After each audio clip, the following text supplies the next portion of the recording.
Assalamualaikum warahmatullahi wabarakatuh. Perkenalkan, kami dari kelompok 6, saya Nur Halisa, nomor urut 29. Perkenalkan, nama saya Nur Safitri, nomor urut 27. Perkenalkan, nama saya Nur Fadilah Sarasid, nomor urut 28. Perkenalkan, nama saya Sriati Latif, nomor urut 11. Perkenalkan, nama saya Nur Fadilah Puspadarwi, nomor urut 30.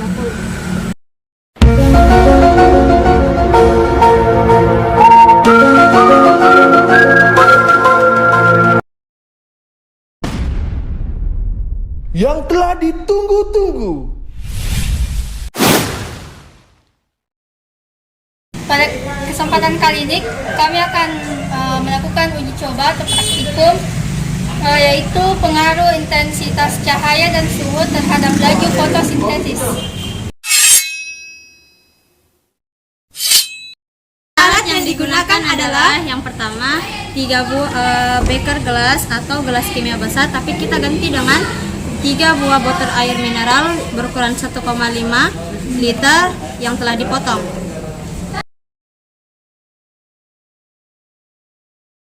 Yang kedua, termometer.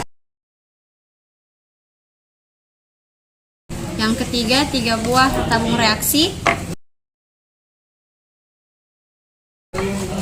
Yang keempat, corong kaca sebanyak 3 buah.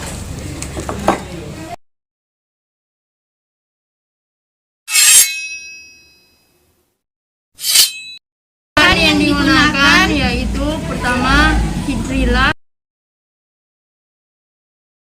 Kedua, air.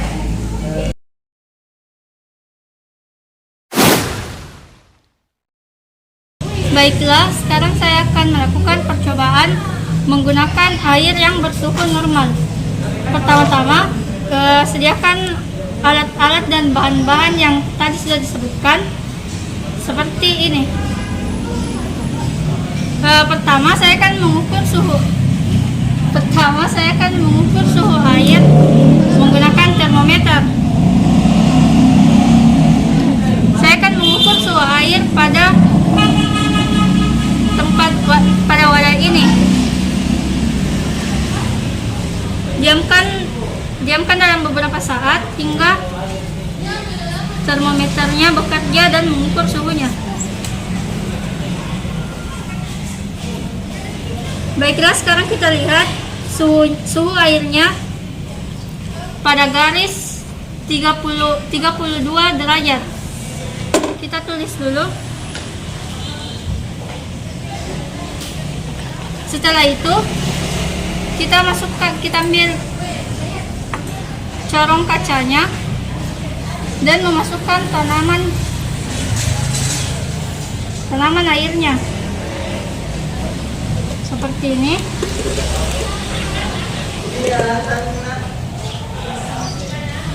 Lalu kita tuangkan dengan air yang sudah kita ukur suhunya.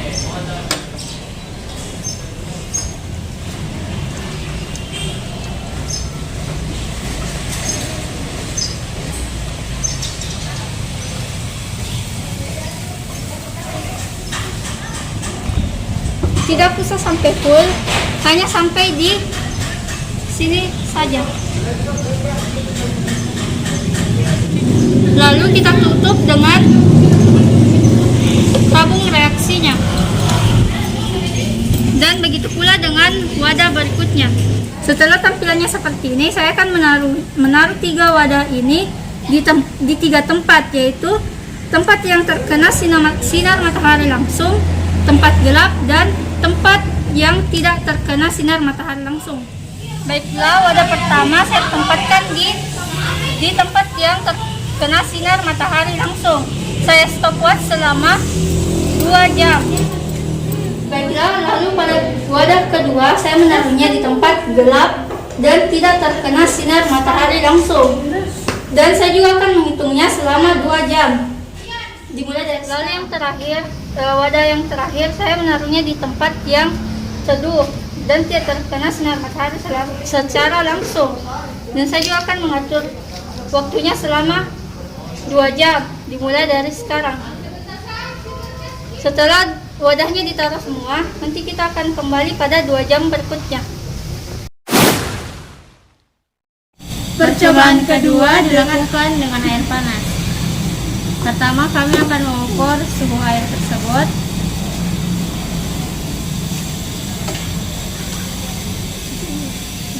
Termometer.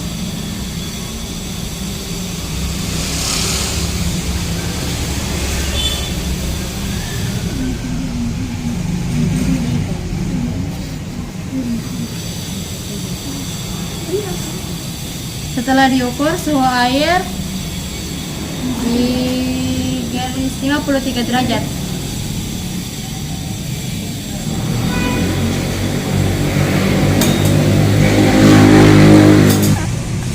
Selanjutnya saya memasukkan tumbuhan air ke dalam corong dan masukkannya kembali ke gelas besar kimia tapi diganti dengan botol air mineral. Selanjutnya saya akan menuangkan air sampai batas corong segini.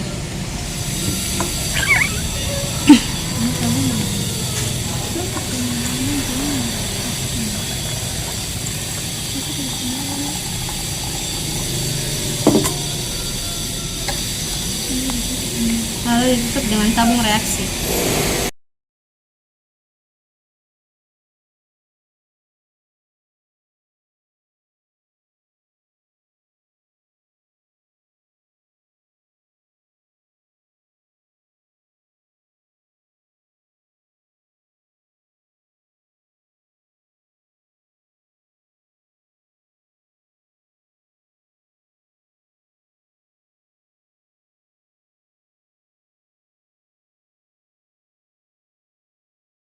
Jadi inilah tampilan akhir setelah percobaan kedua dengan air panas.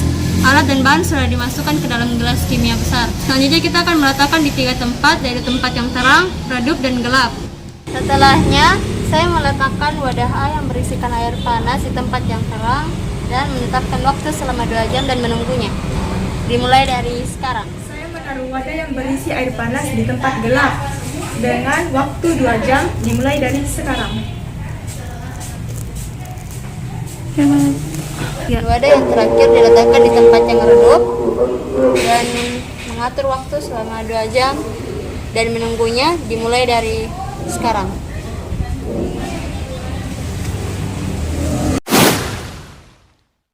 Percobaan ketiga menggunakan air dingin. Pertama-tama kami mengukur suhu dengan menggunakan termometer.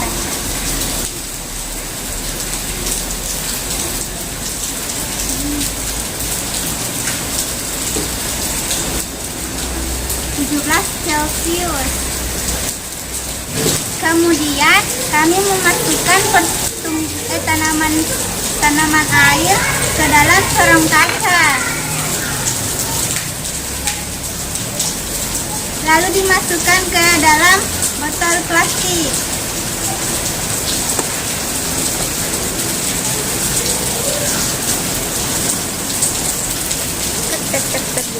Lalu kami memasukkan air ke dalam botol plastik.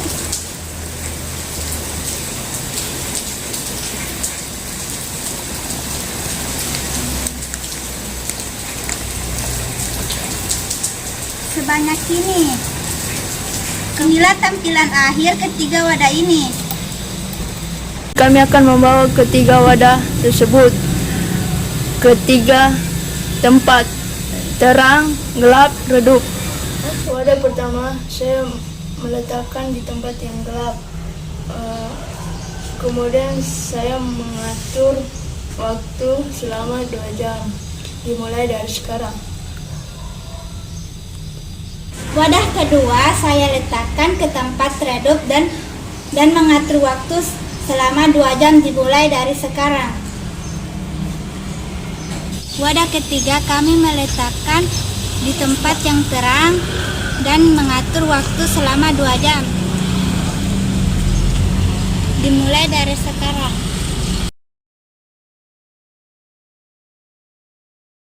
Baiklah, karena waktu percobaan telah habis yang diatur selama 2 jam, sekarang saya mengumpulkan ketiga wadah ini dan ingin melihat berapa jumlah gelembung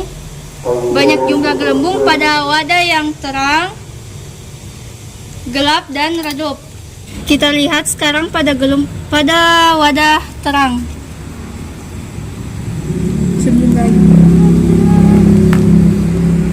Bawah. Terlihat pada wadah gelas A, gelembungnya banyak, besar, dan berkumpul.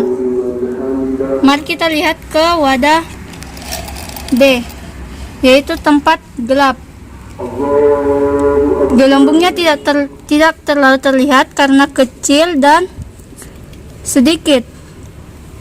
Kita lihat pada wadah C, tempat teredup. Gelembungnya lumayan kelihatan, tetapi tidak terlalu banyak dan tidak sebanyak gelas A.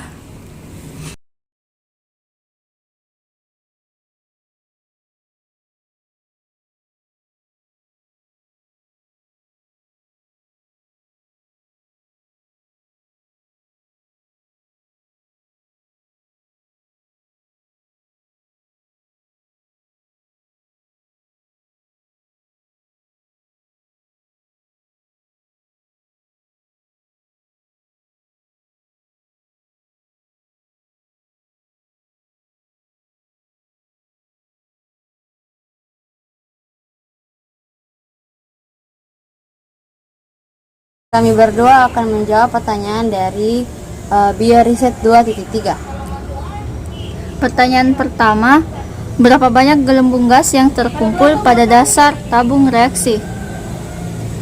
Wadah pertama pada percobaan air biasa yang diletakkan di tempat yang terang memiliki gelembung yang banyak dan besar. Wadah kedua yang diletakkan di tempat gelap memiliki gelembung yang jauh lebih sedikit dan kecil. Wadah ketiga yang diletakkan pada tempat yang redup memiliki gelembung yang sedang. Pertanyaan nomor 2, gas apa yang dihasilkan oleh tumbuhan hijau dalam keadaan cukup cahaya? Gas yang dihasilkan adalah oksigen atau O2. Pertanyaan nomor 3, pada pukul berapa cahaya matahari paling efektif untuk berfotosintesis? Jelaskan. Pada pukul 12.30 sampai 16.30 memiliki waktu yang baik bagi tumbuhan untuk berfotosintesis dikarenakan berada pada waktu yang terik berdasarkan percobaan kami. Pertanyaan nomor 4, pada kondisi yang ideal untuk fotosintesis, rangkaian tersebut ditutup kertas berwarna misalnya hijau, merah, biru, atau kuning. Bagaimana pengaruhnya terhadap frekuensi gelembung udara yang keluar dari tanaman hidrilla? Jawabannya,